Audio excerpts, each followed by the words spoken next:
Nesta ocasião, damos início a uma nova série de estudos. Estudos no livro de Apocalipse, o último livro da Bíblia, o último livro do Novo Testamento. Quero que você abra sua Bíblia ou acesse sua Bíblia pelo tablet, pelo celular. Apocalipse, capítulo 1. Vamos dar algumas notas introdutórias e depois vamos ler alguns versículos deste primeiro capítulo de Apocalipse. Uma das grandes dificuldades que se tem para estudar e entender o livro de Apocalipse é a questão hermenêutica, a questão de interpretação. Entre os estudiosos da Bíblia, entre os teólogos, não há uma unanimidade de um método hermenêutico para entender o livro. Para se ter uma ideia, existem algumas posições distintas. Por exemplo, há o método da escatologia realista, que entende as palavras do livro como os autores escreveram, sem espiritualizar a mensagem. Albert Schweitzer é um expoente desta posição. Além da escatologia realista, tem a escatologia realizada. O Dr. Charles Dodge foi quem procurou convencer seus leitores que a escatologia do Novo Testamento era mais do que cumprimento das profecias do Velho. O reino de Deus aguardado, segundo o Dr. Dodge, já chegou na pessoa de Jesus.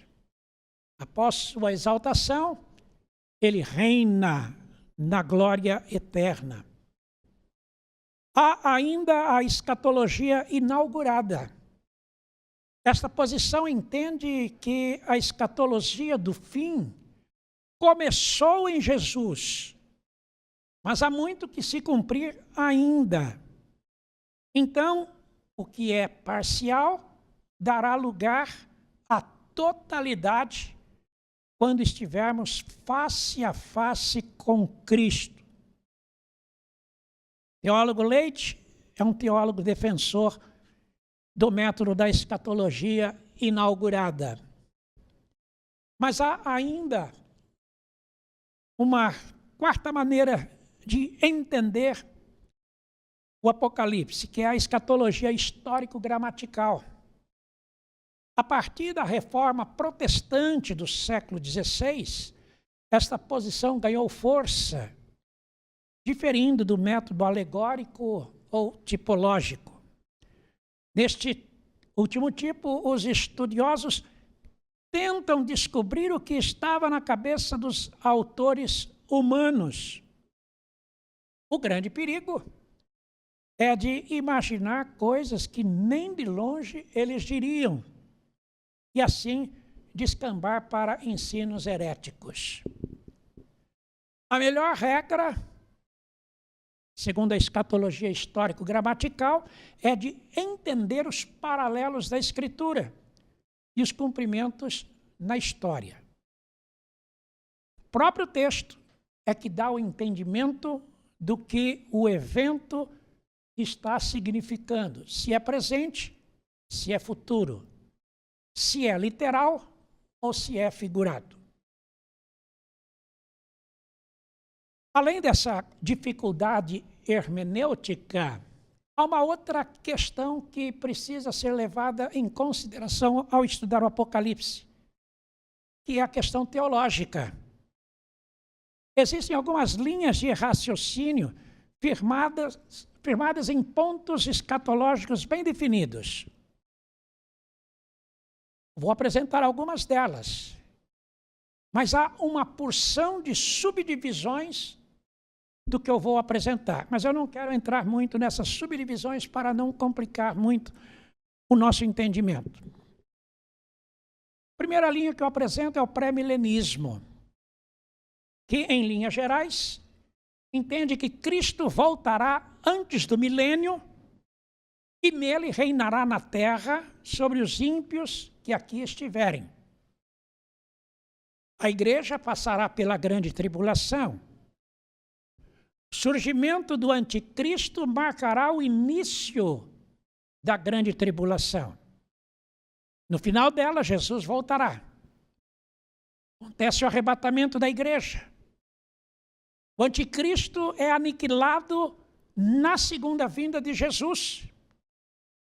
Cristo, então, reinará sobre o mundo que sobreviverá à destruição e julgamento que virá sobre a terra.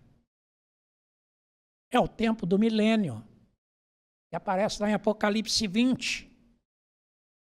No final do milênio, Satanás será solto para reunir os rebeldes da terra e guerreará contra Jesus. É a batalha do Armagedon. Mas será derrotado e lançado no inferno. Acontece então a ressurreição dos ímpios para o juízo final e a condenação deles ao inferno. Os santos habitarão com Cristo para sempre. Há duas subdivisões principais do pré-milenismo. Uma delas é o dispensacionalismo, também conhecido como pré-tribulacionismo. Para estes, o sistema escatológico compreende 7 épocas da história da salvação desde a criação. A chave está lá em Daniel 9, 24 a 27, quando fala das 70 semanas. As primeiras 69 semanas já foram e terminaram na ascensão de Cristo aos céus. Com a rejeição do Messias a Jesus, Deus fez o tempo parar.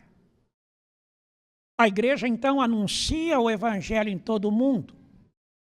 A porta do reino está aberta para os gentios. Quando terminar o período da graça, acontecerá o súbito arrebatamento da igreja. 1 Tessalonicenses 4.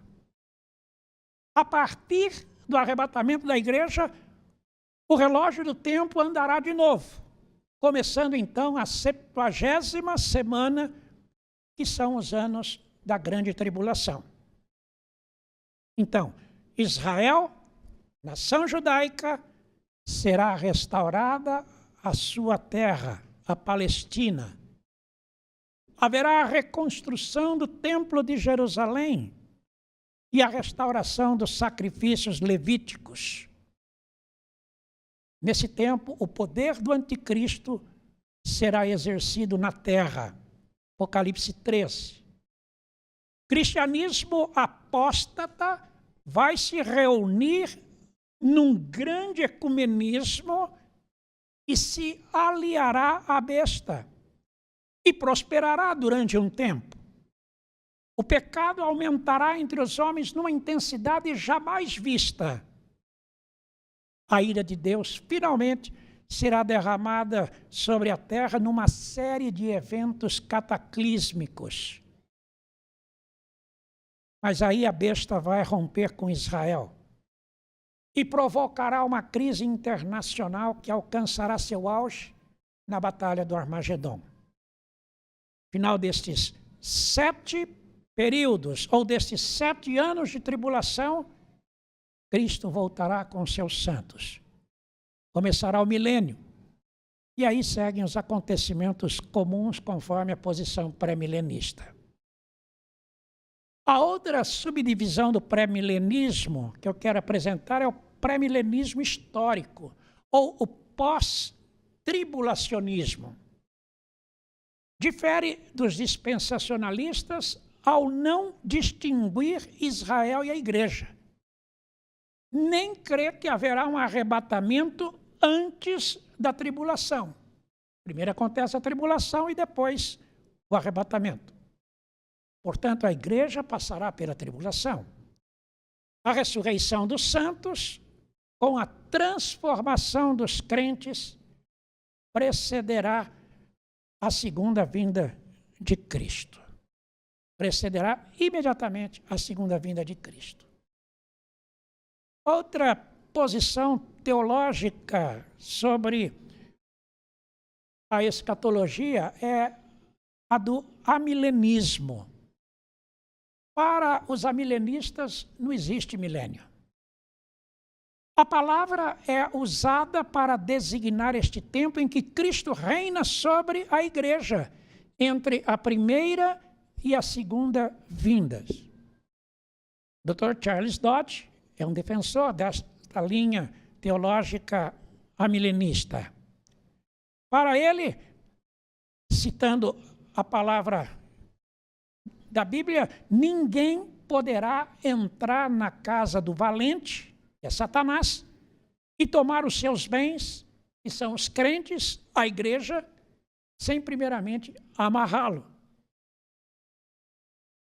Cristo já amarrou o valente e o dominou, segundo o Dr. Dodge. No final dos tempos, Satanás será solto para testar a igreja. É o período da grande tribulação.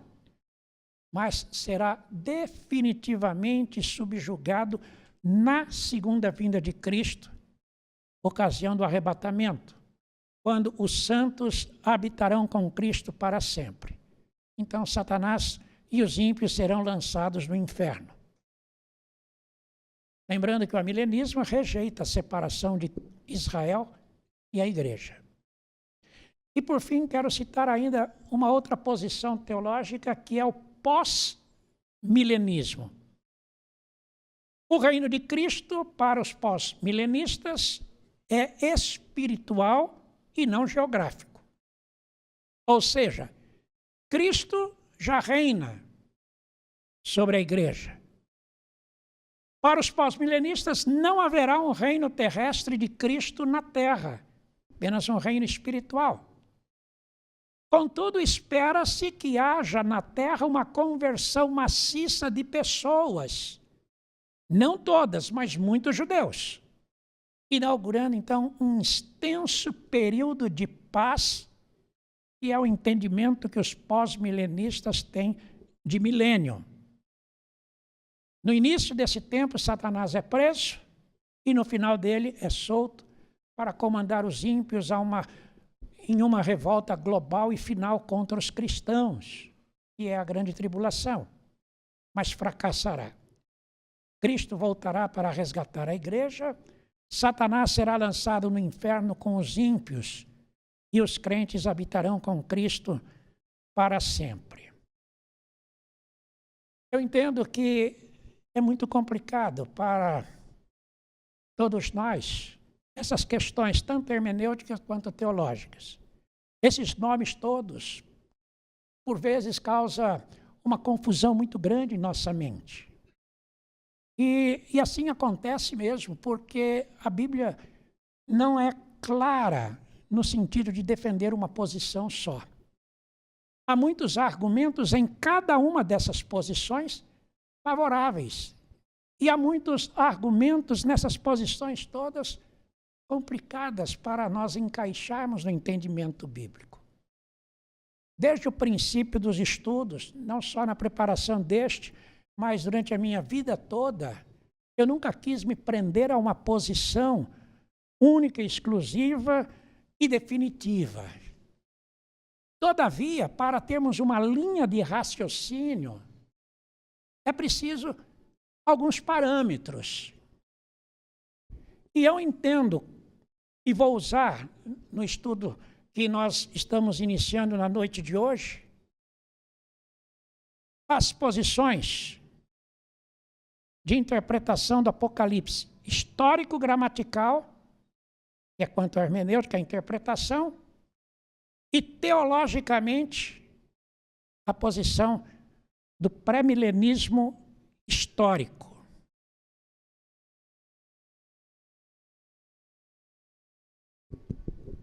Mateus 24, para mim, é a linha que nos ajuda a termos um entendimento do Apocalipse, dos eventos que se seguirão, ou que imediatamente a vinda de Cristo acontecerão. Ou seja, princípio das dores, grande tribulação, segunda vinda de Cristo, é o arrebatamento da igreja. E depois vem a visão de João sobre o reino milenar de Cristo na terra. Finalmente, o juízo final e a eternidade.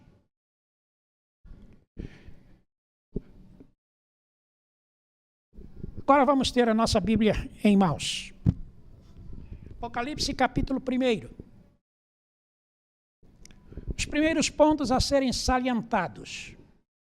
O que é o livro do Apocalipse? É uma revelação. O significado da palavra Apocalipse é justamente este: revelação. De quem? De Jesus Cristo. Do que se trata? Verso 1.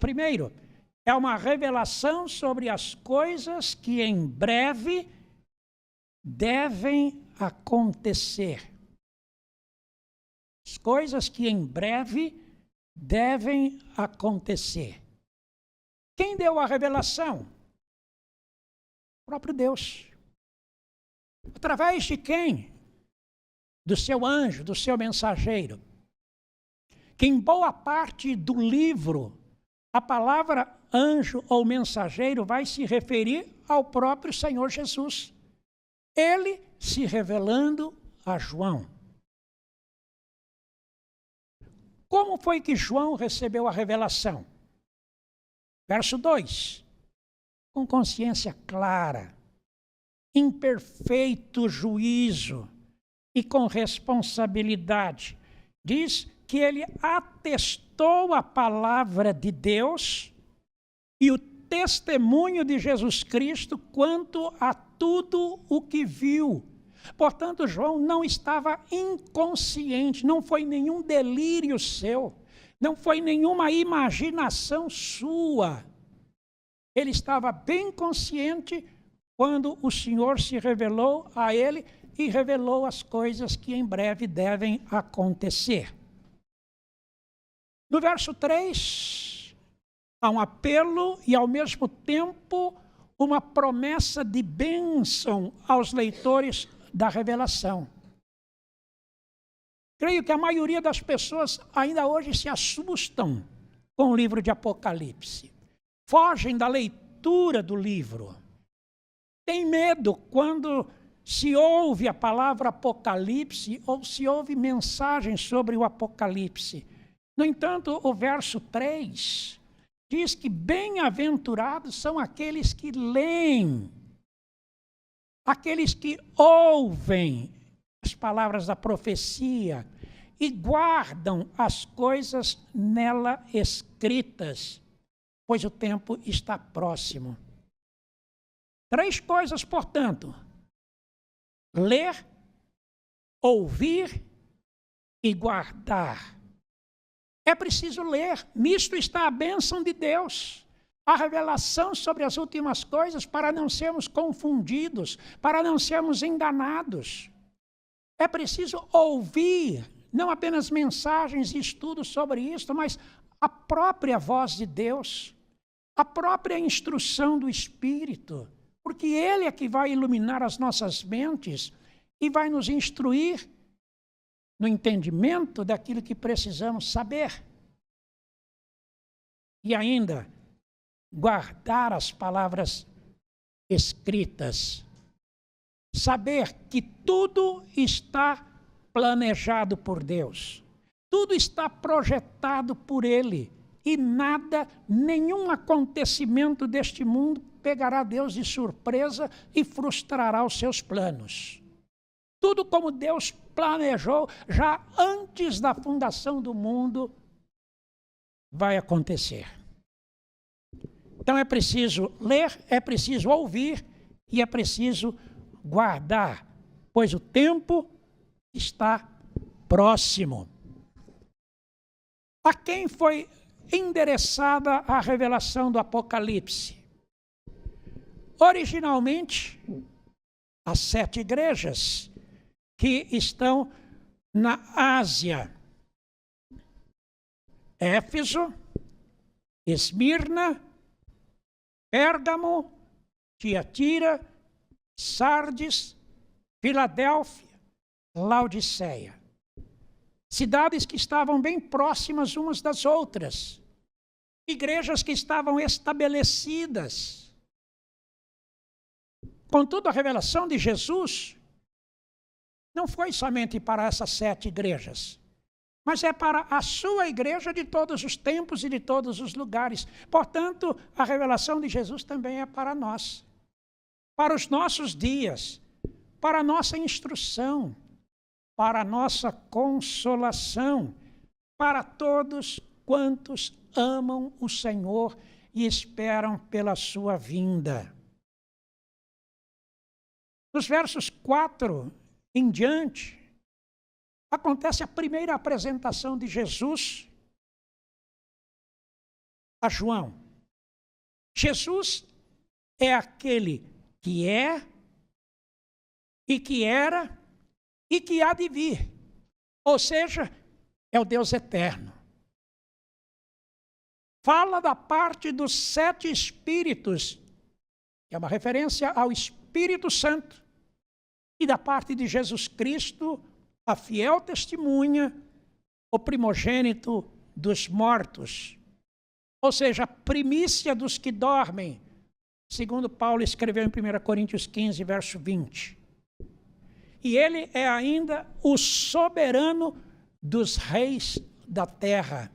E isto foi muito importante os primeiros leitores de Apocalipse ouvirem, porque muitos entendiam que César, ou seja, o imperador romano, era o grande senhor, soberano e absoluto. No entanto, a revelação de Deus mostra que Jesus Cristo é o Senhor e não César. Ele é o soberano e não o imperador romano. Com todo o poder que o imperador tinha, ele ainda estava debaixo do senhorio de Jesus Cristo. Jesus é ainda aquele que nos ama e pelo seu sangue nos libertou dos nossos pecados e nos constituiu reino, sacerdotes para o seu Deus e Pai. Ou seja, somos o povo de Deus, a quem seja dada glória e domínio pelos séculos dos séculos. Muitos cristãos, em meio aos sofrimentos que passavam, as ameaças, as torturas, as prisões, ao ver familiares e amigos sendo mortos por causa do testemunho de Jesus, chegavam a duvidar do amor de Deus por eles, do cuidado, da proteção do Senhor. No entanto, uma das primeiras coisas que Jesus diz à sua igreja, que Ele é quem nos ama. E sendo nós objetos do seu amor, estamos diante dos seus olhos o tempo todo. Os seus braços estão sobre nós para nos guardar e nos proteger. Qual a mensagem principal da revelação? A mensagem principal do livro de Apocalipse está no versículo 7. Eis que vem com as nuvens, e todo olho verá, até quantos o transpassaram, e todas as tribos da terra se lamentarão sobre ele. Certamente. Amém. Havia uma crença corrente naqueles tempos, aquela segunda metade do primeiro século, de que Deus havia se esquecido da sua igreja. No entanto, o Apocalipse diz, ele vem. O Senhor não se esqueceu. A promessa é de que ele voltará para buscar os seus filhos. Ele vem. Havia uma outra crença que dizia que Jesus já tinha vindo. o arrebatamento já tinha acontecido e que os que estavam na terra já estavam perdidos, não tinham mais esperança eterna. Apocalipse diz, ele vem, não veio ainda, ele vem.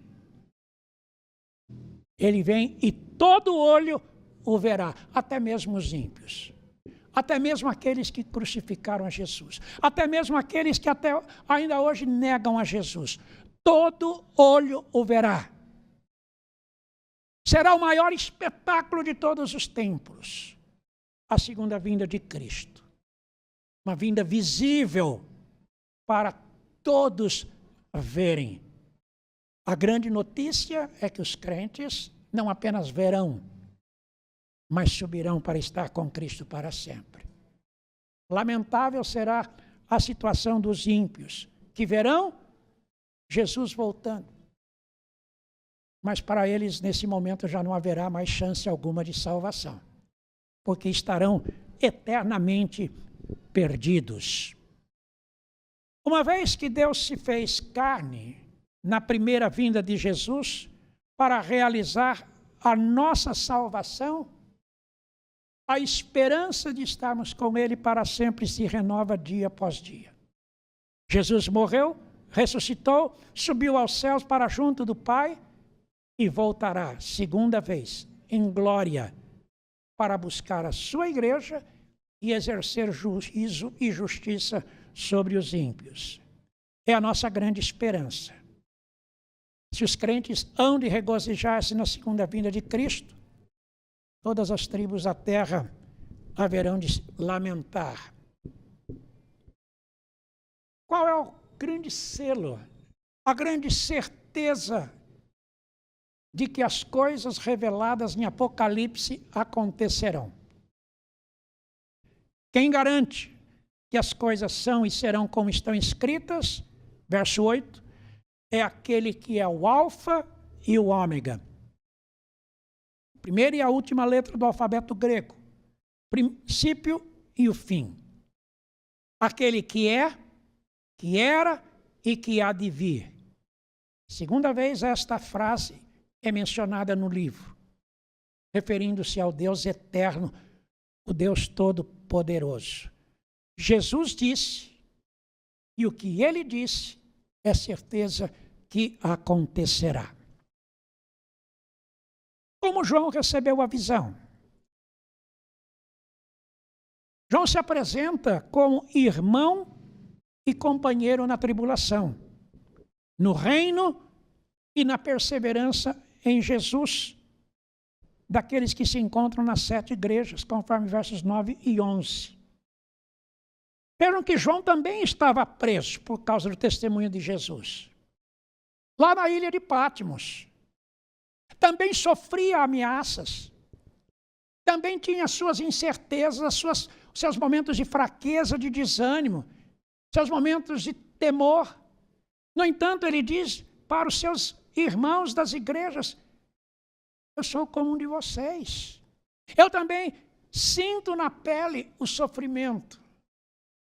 Mas assim como eu estou sendo consolado e a minha esperança está sendo renovada em Jesus, quero que vocês também sejam consolados e tenham suas esperanças renovadas em Jesus.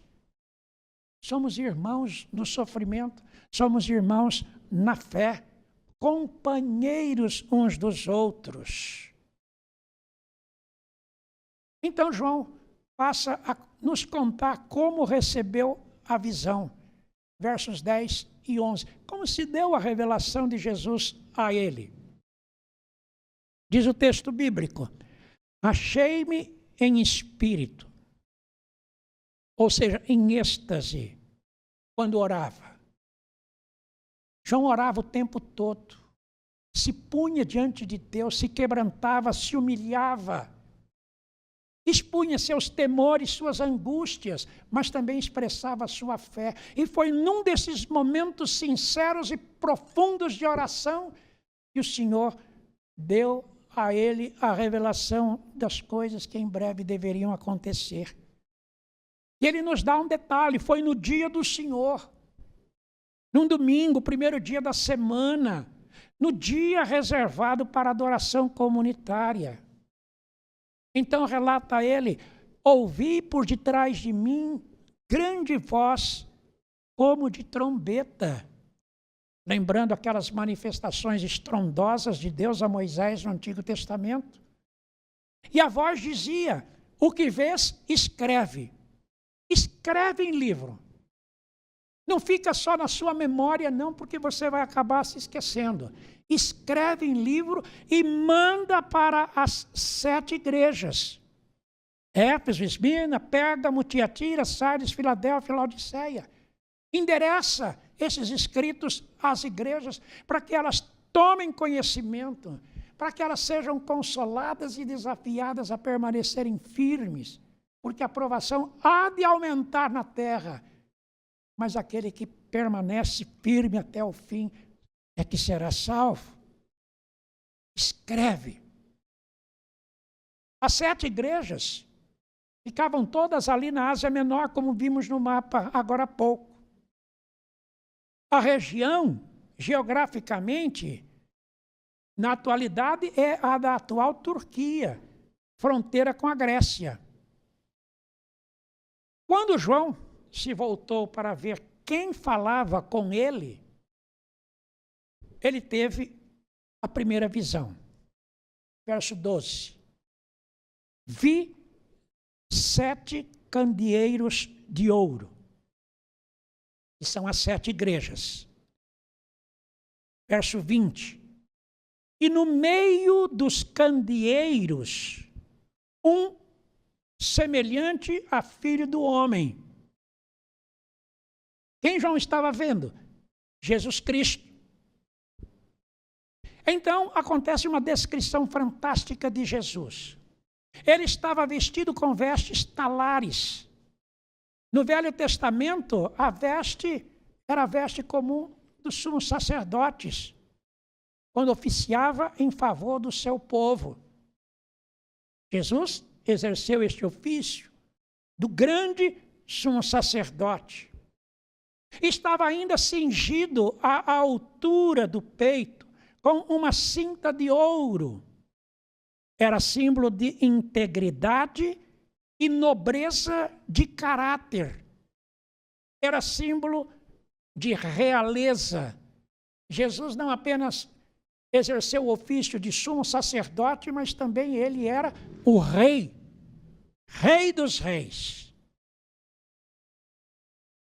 Jesus, como sacerdote e rei, é aquele que nos abre o caminho para Deus, conforme Hebreus 4, 14 a 16. Pela morte de Jesus, um novo caminho foi aberto, um livre acesso entre nós e o nosso Deus. Mas além de sacerdote e rei, Jesus é também o profeta. Vejam que isto é apresentado ou aparece na figura daquele que tem a cabeça branca, os cabelos brancos como a neve. Não no sentido de velhice, porque ele é o Deus eterno, mas de autoridade, de honra, de respeito e de pureza. Os olhos, João viu, eram como chamas de fogo, que tudo vê. Portanto, nada do que estava acontecendo aos seus servos e às igrejas passava despercebido aos olhos do Senhor. Ele estava vendo tudo, mas ele também é aquele que julga retamente. Os santos clamavam por justiça.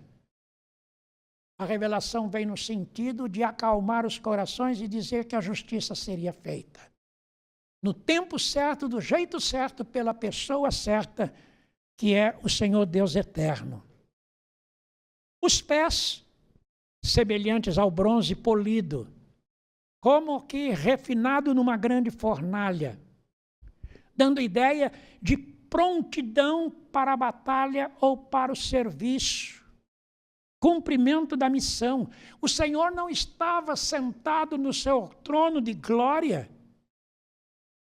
contemplando as coisas de forma acomodada, mas ele é aquele que estava agindo, ele estava trabalhando, ele estava em movimento, pronto para a grande batalha.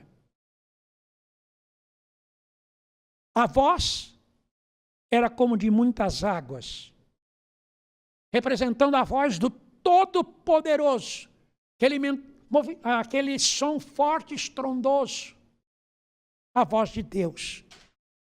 E ele tinha na mão direita as 7 estrelas, 7 anjos das 7 igrejas, como que olhando os nomes e os endereços dos mensageiros, dos pastores e das próprias igrejas, dizendo: eu tenho cada um de vocês na minha mão direita, diante dos meus olhos, guardados pelo meu poder,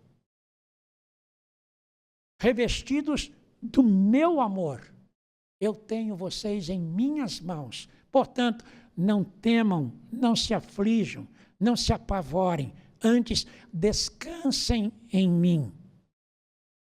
Da boca do Senhor saía-lhe uma afiada espada de 2 gumes. Lembrando a expressão lá de Hebreus 4:12, a espada de 2 gumes é símbolo da palavra de Deus. A palavra que o Senhor fala é a palavra revelada a nós outros. O seu rosto brilhava como o sol na sua força, revelando toda a glória, toda a majestade e toda a alegria do Senhor. Descrição dos versos 13 a 16. Ao olhar para o Senhor e contemplar toda a sua glória, João não suportou continuar em pé. Diz o texto que ele caiu diante dos seus pés, como quem tinha acabado de morrer. João não morreu, ele continuava vivo. Mas ele se desmanchou totalmente em suas forças e suas energias. Caiu aos pés do Senhor. E o sentido era de adoração. Ainda que estivesse com grande temor e perplexidade, ele estava diante do Todo-Poderoso. E diante do Todo-Poderoso, nem ele, nem nenhum de nós, ninguém resiste. Então, o mensageiro pôs a mão direita sobre os ombros de João, em sinal de consolo, de conforto e de encorajamento, dizendo, versos 17 e 18, não temas, não temas. Eu sou o primeiro e o último, aquele que vive. Estive morto, mas eis que estou vivo pelos séculos dos séculos, e tenho as chaves da morte e do inferno. Ou seja, sou eu mesmo. João, que conheceu a Jesus, que andou com Jesus nos anos do ministério terreno, que viu Jesus ser morto, que viu Jesus ressuscitado, que viu Jesus subindo aos céus, agora vê novamente a Jesus. E é consolado, e é desafiado, décadas depois, a permanecer olhando para Jesus e confiando em Jesus. Finalmente, verso 19, o apelo de Jesus para João foi: escreve. Não guarda só na memória, não.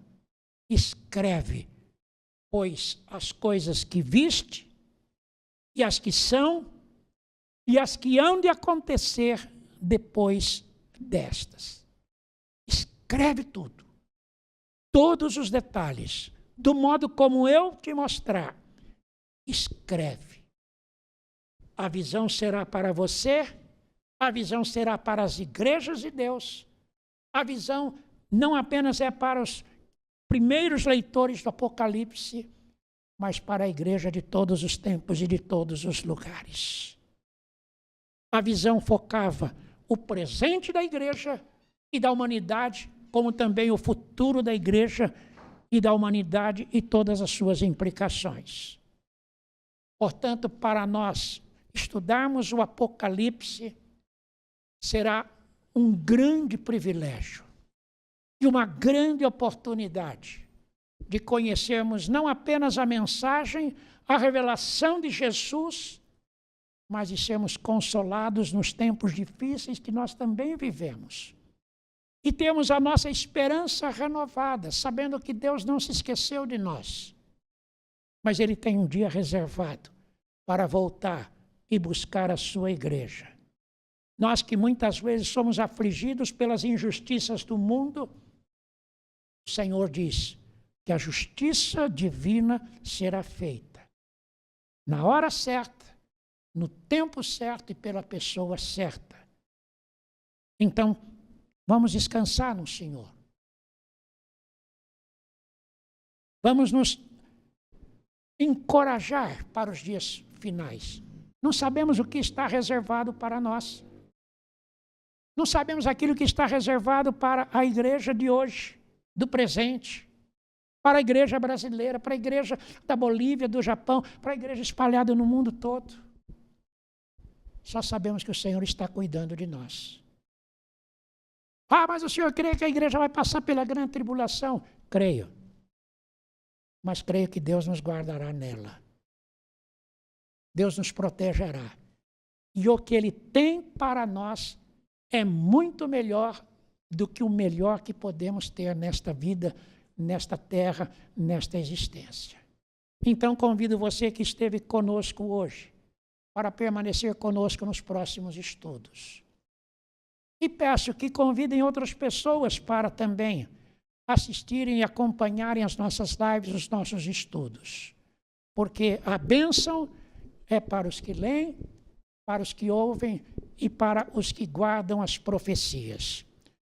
Quero apenas, para terminar, oferecer um breve esboço daquilo que veremos nos estudos seguintes. Hoje vimos a introdução no capítulo 1. Os próximos estudos, capítulos 2 e 3, veremos as mensagens escritas às 7 igrejas da Ásia Menor.